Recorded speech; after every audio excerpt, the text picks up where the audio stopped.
अपना पूर्वांचल महासंघ का साल 2025 के कैलेंडर विमोचन में पहुंचे हनुमानगढ़ी अयोध्या के महंत संत राजू दास जी। 25 और 26 दिसंबर को अपना पूर्वांचल महासंघ का साल 2025 का कैलेंडर विमोचन हनुमानगढ़ी अयोध्या के महंत राजू दास जी महाराज के हाथों संपन्न हुआ। आपको बता दें कि अपना पूर्वांचल महासंघ के राष्ट्रीय अध्यक्ष एडवोकेट अशोक दुबे इस संस्था का गठन आवासीय प्रवासी पूर्वांचल वासियों के विकास के मुद्दे को आगे बढ़ाने के लिए किया गया और एक के बाद एक तमाम सहयोगी इस कड़ी में जुड़ते रहे हैं। इस मौके पर विश्व हिंदू सेवा संघ के रविंद्र द्विवेदी, अपना पूर्वांचल महासंघ के फूलचंद दीक्षित, मनोज राय, मिथिलेश मिश्रा, कृपाशंकर मिश्रा, संतोष मिश्रा सहित तमाम मीडिया के साथी उपस्थित रहे। आइए देखते हैं रिपोर्ट। ये हमारा सौभाग्य है कि आज हम महाराष्ट्र की इस पावन धरती पर मुंबई में अपना पूर्वांचल महासंघ के 2025 का कैलेंडर का विमोचन हमारे परम पूज्य श्री 1008 राजू दास जी महाराज के कर कमलों द्वारा हो रहा है, जो कि हनुमानगढ़ी से हैं, अयोध्या से हैं। ये हमारा सौभाग्य है। पूर्वांचल की धरती का भी और भी सौभाग्य है, और ख़ास करके महाराष्ट्र की धरती के लिए भी सौभाग्य की बात है। सारे पूर्वांचल वासियों के लिए सौभाग्य की बात है कि ऐसे संत, ऐसे महात्माओं की वजह से आज हमारा समाज जीवित है, और पूर्वांचल हमेशा से साधु संतों और महात्माओं की नगरी रही, धरती रही है, जहाँ से काशी विश्वनाथ वहाँ पे विराजमान है। तो हम सौभाग्यशाली अपने आप को समझते हैं कि आज जो ये हमको सौभाग्य प्राप्त हुआ है, सारे पूर्वांचल वासियों को सौभाग्य प्राप्त हुआ है कि पूज्य कर कमलों द्वारा इस कैलेंडर का विमोचन हो रहा है। और मैंने काफ़ी रिक्वेस्ट किया तो बाबा जी ने, सब साधु संतों की कृपा तो सबके ऊपर होती है, तो निस्वार्थ भाव से सेवा करने वाले लोग होते हैं, तो आपकी कृपा हमारे ऊपर हुई और आज हम इसका विमोचन कर रहे हैं। द्विवेदी जी, आप कुछ कहना चाहेंगे? सब महाराज पधारे हैं मुंबई में, और आपकी क्या प्रतिक्रिया है इस कैलेंडर लॉन्च पर भी?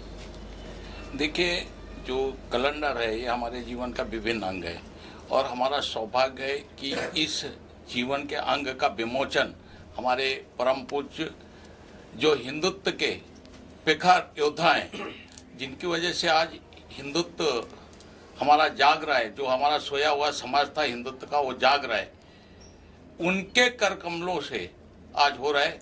इससे बड़ी सौभाग्य की बात हमारे लिए कोई हो ही नहीं सकती है। और आज हमारे अलावा आप सब लोग का सौभाग्य है कि महाराज के प्रत्यक्ष दर्शन आप लोगों को हुए, और हमारे मुंबई की इस धरती पर महाराज जी का आगमन हुआ, उसके लिए हम बहुत बहुत महाराज जी के आभारी हैं। महाराज जी, आपका बहुत, जैसे हमने कहा, बहुत बहुत स्वागत है मुंबई में, और यहाँ पर आप विमोचन के लिए आए हैं इनके सबके कैलेंडर का। क्या कुछ कहना चाहेंगे, क्या आशीर्वाद देना चाहेंगे आप? वंदे मातरम, जय श्री राम, श्री हनुमान जी महाराज की जय, सत्य सनातन वैदिक धर्म की जय, भारत हिंदू राष्ट्र की जय।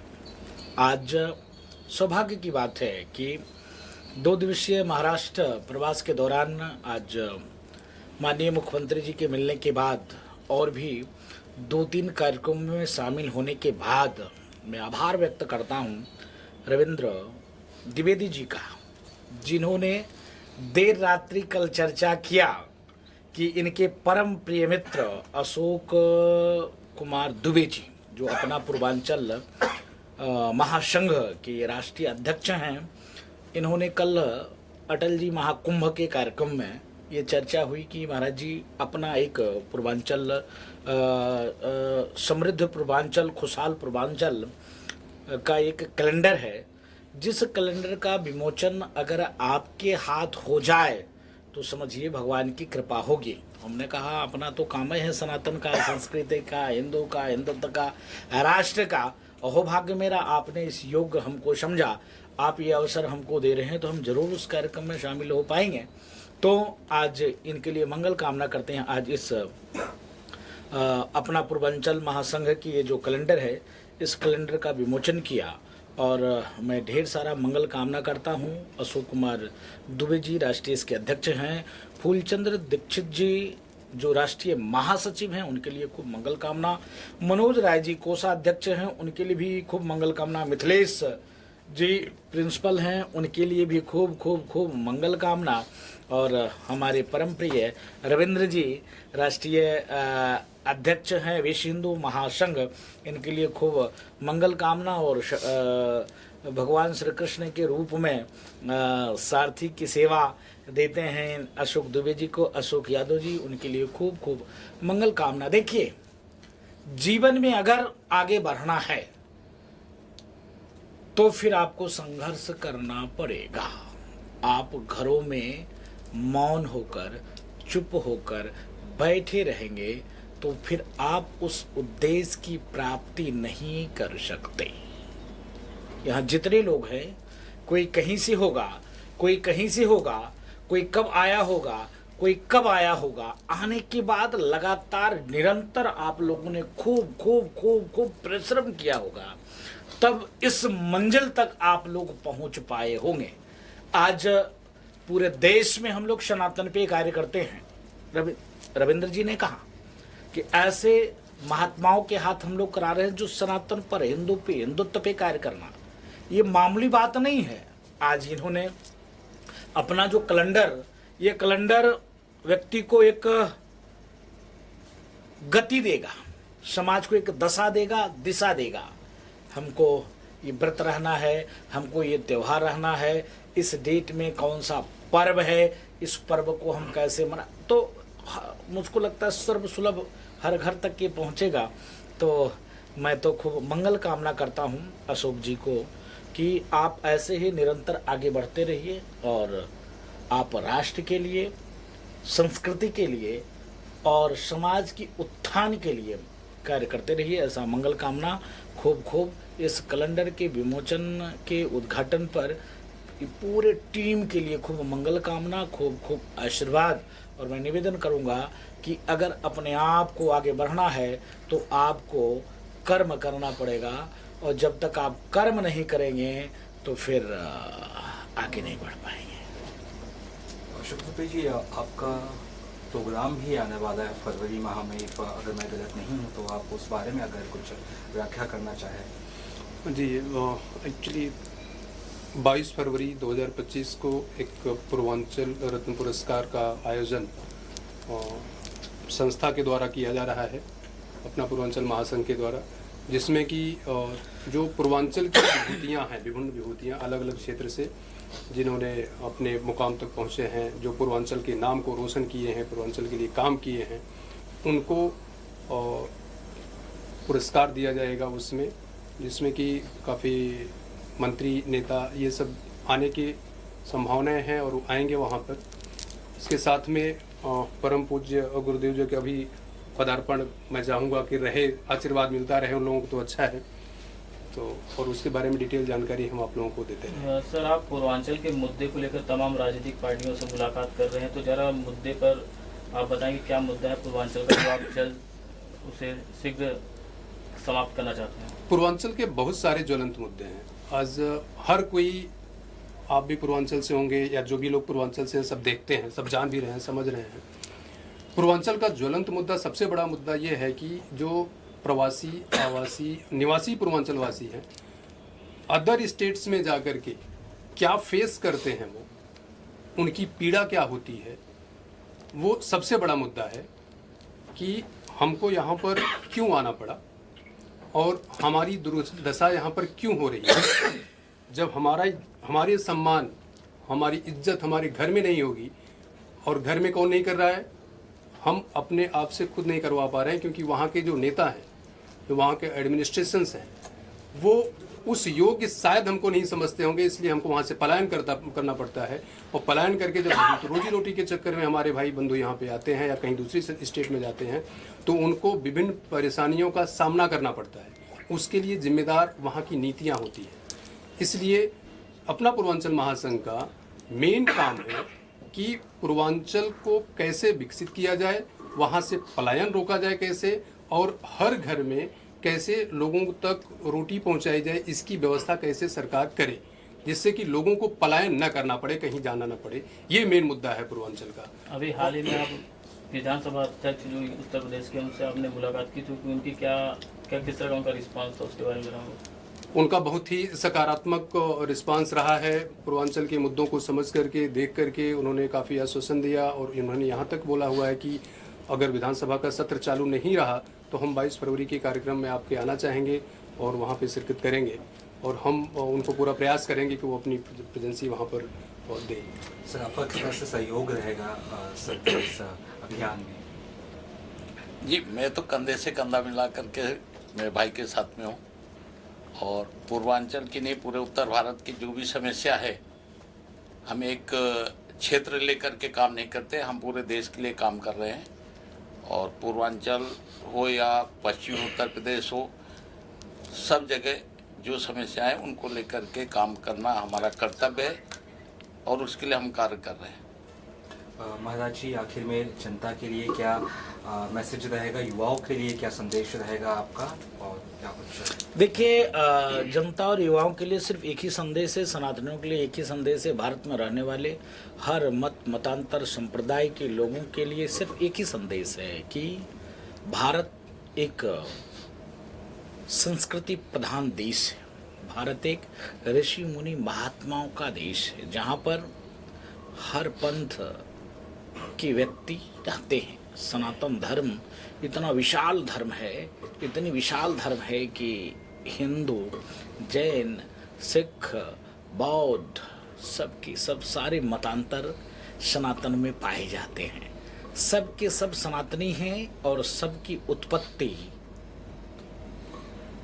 राम, कृष्ण, भगवान बुद्ध, भगवान महावीर से हुआ है, जिसके नाते सिर्फ एक ही निवेदन है कि आप अपने आप को पहचानो, आप कर्म करो, आप किसी के बरगलाने में मत आओ। जब तक आप अपने आप से निष्ठावान नहीं बनोगे, अपने आप के प्रति अपनी जिम्मेदारी नहीं समझोगे, अपनी जिम्मेदारी राष्ट्र के प्रति नहीं समझोगे, अपनी जिम्मेदारी समाज के प्रति नहीं समझोगे, तब फिर खत्म हो जाओगे, जीरो हो जाओगे। आज पूरे दुनिया में की निगाहें भारत पर है, पूरे दुनिया की निगाहें सनातन पे है। सनातन सिखाता धर्म की जय हो, अधर्म का नाश हो, प्राणियों में सद्भाव हो, विश्व का कल्याण हो। यह कौन सिखाता? सनातन। और सनातन यह सिखाने के बावजूद भी पूरे दुनिया में सनातन संस्कृति ही थी। यह 2700 वर्ष में, 2200 वर्ष में, 2000 वर्ष में, 1400 वर्ष में, 700 वर्ष में कौन सी स्थिति परिस्थिति बन गई कि आज हिंदुस्तान के नक्शे पर हम 9 राज्य में अल्पसंख्यक हो चुके हैं और हम जाति में बटे हैं। हम इस जाति के हैं, इस जाति के हैं, इस जाति के हैं, देखना नहीं चाहते। हम एक दूसरे से दूरी बना के रखते हैं। मैं तो फला हूं, मैं बहुत उच्च कोटि को हूं, फला व्यक्ति बहुत निम्न कोटि का है, उसके साथ उठ नहीं सकते, बैठ नहीं सकते, खा नहीं सकते। अरे भाई, आप माना कि हम आपसे बेटी का संबंध नहीं कर सकते, लेकिन रोटी का संबंध तो कर सकते। आपकी दुख को अपना दुख बनाकर, आपके दुख में शामिल होकर आपको सहानुभूति तो दे सकते हैं।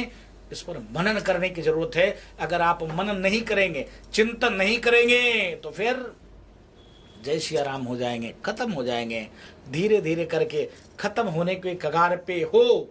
इसके नाते धर्मो रक्षति रक्षतः, युवाओं की जिम्मेदारी है राष्ट्र की कैसी रक्षा हो, राष्ट्र की कैसे सुरक्षा हो। आप खूब पढ़ो लिखो, खूब IAS बनो, PCS बनो, साइंटिस्ट बनो, इंजीनियर बनो, डॉक्टर बनो, खूब व्यवसाय करो, लेकिन आपकी परम जिम्मेदारी है कि माता पिता के भी सेवा हो, राष्ट्र की भी सेवा हो, संस्कृति कैसे हमारी सुरक्षित रहे, माँ भारती कैसी हमारी अखंड रहे, कैसे हिंदू जनमानस बचे रहे, कैसे संस्कृति में किसी भी प्रकार से दीमक न लग जाए आपके अहंकार की, आपकी जातिवादता का, जिससे आप देखते हो ना, जरा सा घुन लगता है, खूबसूरत लकड़ी हो, जरा सा घुन लग गया तो धीरे धीरे करके वो मिट्टी बना देता है। उसी प्रकार से मानव अहंकार में इतना मदमस्त है, किसी से कोई मतलब नहीं। अगला व्यक्ति मर रहा है, अगला व्यक्ति परेशान है, अगला व्यक्ति प्रताड़ित है, बस सिर्फ अपना काम होना चाहिए। बस हम खूब आगे बढ़ते रहें, हमारा सफल हो जाए मामला, अगला व्यक्ति मर जाए उससे कोई लेना देना नहीं। ये नहीं होगा,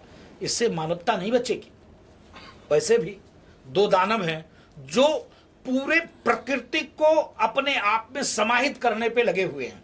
उन दो दानवों की मानसिकता शुद्ध रूप से समाज से मतलब जो होना चाहिए, जो सनातन सिखाता, सर्व धर्म सद्भाव, सर्वे भवन्तु सुखिनः, सर्वे सन्तु निरामया, सत्यम शिवम सुंदरम का भाव सनातन सिखाता है। इसके नाते नौजवान युवा पीढ़ियों से सिर्फ एक ही निवेदन है कि आप सत्यनिष्ठ बनो, कर्मनिष्ठ बनो, अपने कर्म पथ पे चलते हुए आप राष्ट्र की भी, सनातन की भी, संस्कृति पर भी चिंतन करो। नहीं तो बांग्लादेश जैसे मारे जाओगे, काटे जाओगे, भगाए जाओगे, कोई नाम लेने वाला नहीं बचेगा। गुरुजी, इस टॉपिक से अलग एक सवाल है, अगर आज्ञा दे तो पूछ सकता हूँ? हाँ, नहीं पूछ सकते हैं। इस समय जो चर्चा छिड़ी हुई है सर, साधु संत नाराज चल रहे हैं आरएसएस प्रमुख मोहन भागवत जी से, तो आपकी क्या प्रतिक्रिया है? उनके बयान से आप समर्थन करते हैं उनके बयान का? नहीं, देखिए, आरएसएस प्रमुख मोहन भागवत से कोई नाराज नहीं है। आरएसएस प्रमुख मोहन भागवत किसके पदाधिकारी हैं? संघ ने बहुत प्रयास किया। आज संघ नहीं होता महाराज, राम राम कहो। आप देखो ना कितने लोग सेकुलर हैं, इतना सेकुलर है कि सर्वस्व कुछ देने के बावजूद भी आज वो मेरे नहीं है, हम उसके नहीं हैं। कहने का मतलब है धर्म के आधार पर देश का बंटवारा हो गया। और उस समय में पाकिस्तान की स्थिति क्या थी? वहां पर 6 करोड़ हिंदू थे। आज क्या हो गया? आज लाख में आ गए। जमीन निकल गई कि आसमान खा गया। मैंने पूर्व में कहा था कि 2 ऐसे संप्रदाय हैं जिनका भाव राक्षस प्रवृत्ति का है, दानवता प्रवृत्ति का है, जिससे समाज में ईर्ष्या, द्वेष, क्लेश, विष, जहर, सिर्फ हम ही रहना चाहते हैं, बाकी सबको जीरो करना चाहते हैं। लेकिन सनातन ही नहीं सिखाता। सनातन कहता सर्वे भवन्तु सुखिनः, सर्वे सन्तु निरामया। विश्व बंधुत्व के भाव से सनातन कार्य करता है। इसी प्रकार से संघ निरंतर लगातार राष्ट्र कैसे अखंड रहे, संस्कृति कैसे सुरक्षित रहे, हिंदू कैसे बचा रहे, मानवता का कैसे कल्याण हो, वो संघ कार्य कर रही है। उसके मोहन भागवत जी राष्ट्रीय प्रमुख हैं।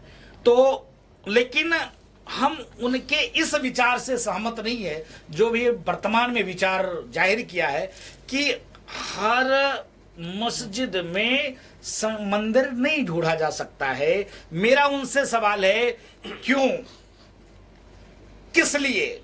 देश में क्या भूभाग नहीं थे मंदिर के बगल में खाली?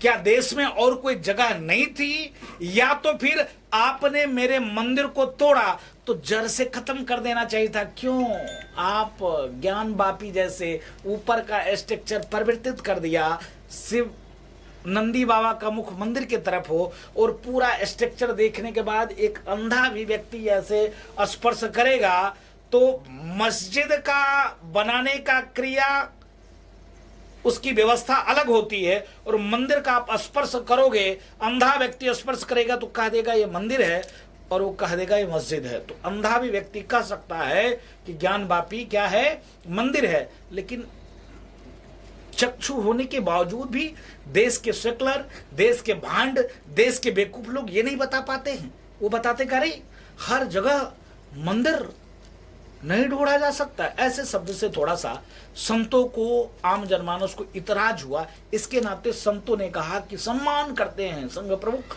मोहन भागवत जी की।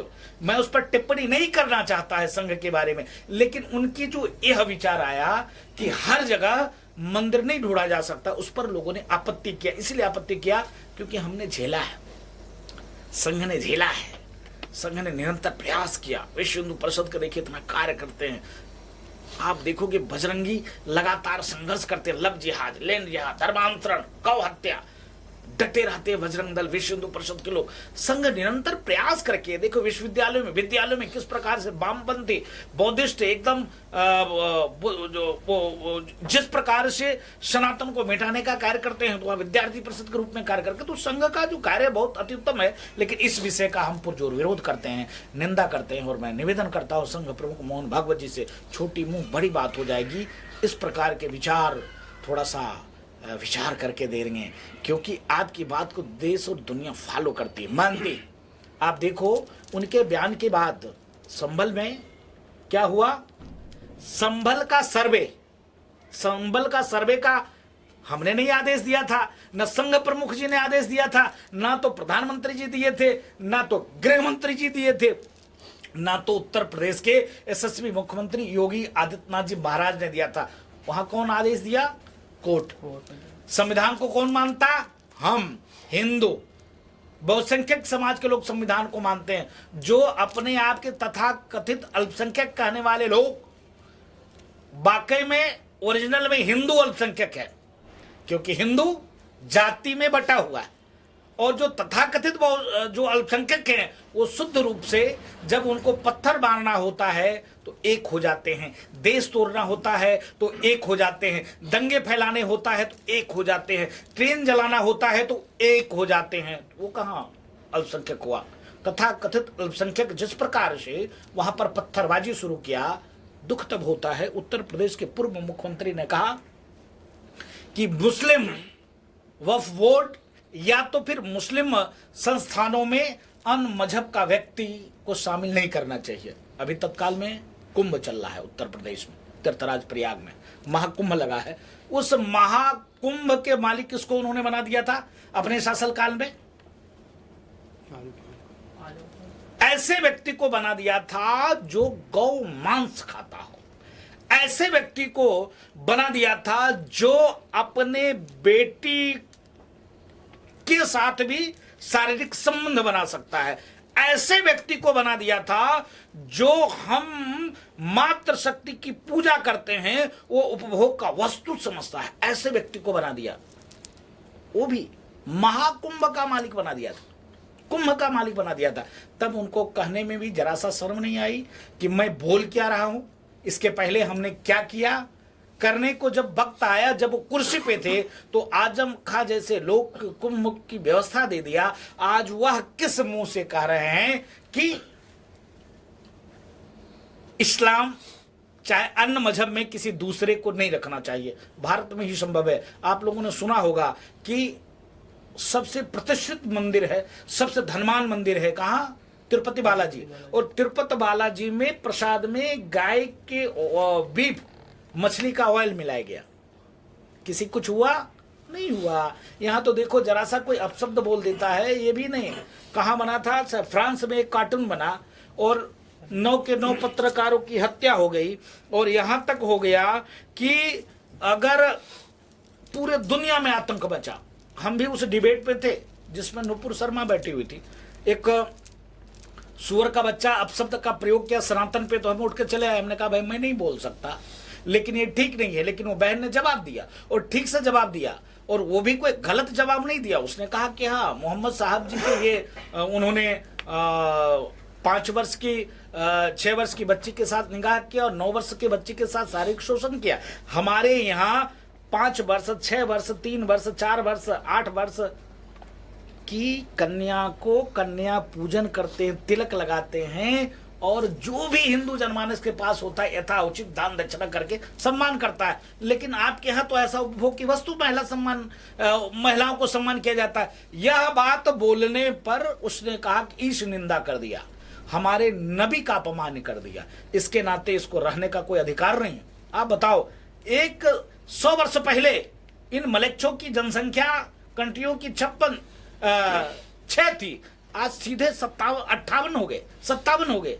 जमीन से उत्पन्न हो गए कि आसमान से आ गए। और जहां पर भी इनकी जनसंख्या बढ़ती है वहां पर चाहे जैन हो, सिख हो, बौद्ध हो, पारसी हो, यहूदी हो, ईसाई हो, सबके सब जीरो हो जाते हैं, सबके सब खत्म हो जाते हैं। कैसे हो जाते हैं? ये तलवार के बल पर लोगों को सलवार पहनाने का प्रयास करते हैं, ये तलवार के बल पे जबरदस्ती मां बहन बेटों की इज्जत लूटते, ये तलवार के बल पर धर्मांतरण करते। बांग्लादेश आपके सामने प्रत्यक्ष उदाहरण है। इसके पहले हिंदुस्तान में जम्मू कश्मीर की स्थिति परिस्थिति आप लोगों ने देख लिया होगा, जहां पर एक व्यक्ति की हजारों एकड़ जमीन होता है, उसके पास बादाम, अखरोट और काजू और किशमिश की खेती करता हो, सेब की खेती करता हो, केसर की खेती करता हो, उनके बच्चे विदेश में पढ़ते हो। आज वो सब दिल्ली की झुग्गी झोपड़ी में रहते हैं, दिल्ली की झुग्गी झोपड़ी में रहते हैं।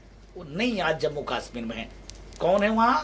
इस्लाम को मानने वाले। वहां के राजा कौन थे? हरि सिंह थे। आज वहां क्या स्थिति है? इसके नाते मोहन भागवत जी के उस बयान का हम लोगों ने निंदा किया कि नहीं, कहीं से न्याय उचित नहीं है। इस्लामिक आक्रांताओं ने, आक्रमणकारियों ने, षड्यंत्रकारियों ने हमारे लाखों मंदिरों को तोड़े, सवा मन जिन्हें तौला जाता था तब जाकर औरंगजेब पानी पीता था, तब सिख गुरुओं ने सिख पंथ की स्थापना किया, लड़े डटे। आप देखो 21 तारीख से लेकर 27 तारीख तक शहीदी दिवस मनाते हैं, बाल दिवस के रूप में आज मना रहे हैं।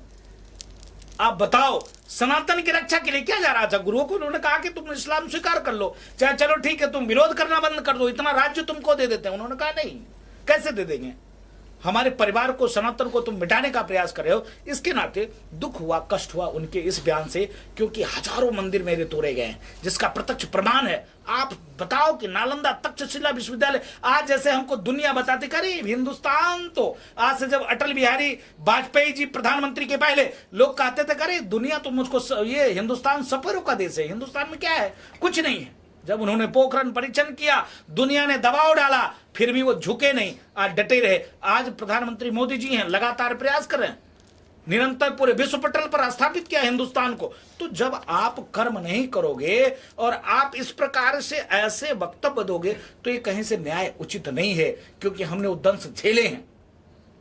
नालंदा तक्षशिला विश्वविद्यालय धू धू करके जला, 6 महीने तक वहां पुस्तकें जलती रह गई। आप बताओ, जो लोग मुझको सपेरों को देश कहते थे, 20,000 नालंदा विश्वविद्यालय प्रोफेसर होते थे। जिस स्कूल में 20,000 प्रोफेसर हो, उस स्कूल में स्टूडेंट कितने होते हैं? 100 देश से लोग स्टूडेंट पढ़ते थे। इसके नाते उस बयान का पुरजोर विरोध और हम लोगों ने निंदा किया है। और मैं निवेदन करता हूं कि बांग्लादेश में जिस प्रकार से स्थिति परिस्थिति बनी है, देश के सचिव प्रधानमंत्री जी वहां संयुक्त राष्ट्र संघ से बात करके, मानवाधिकार आयोग से बात करके, वहां शांति सेना भेजकर हिंदुओं की रक्षा सुरक्षा करे, या तो फिर अगर नहीं हो पा रहा है तो संयुक्त राष्ट्र संघ से आप अपना नाता तोड़ लीजिए, आप हट जाइए। ऐसे थोड़े ना होता है, मानवता को शर्मसार करने वाली घटना, वहां हिंदू मारे जा रहे, क्या उनको जीने का अधिकार नहीं है? इसके नाते अगर आपने सवाल पूछा, इसके नाते हम लोग पीड़ित होकर जो है उस बात का पुरजोर विरोध किया कि नहीं, मोहन भागवत जी का ये बयान उचित नहीं। Thank you sir.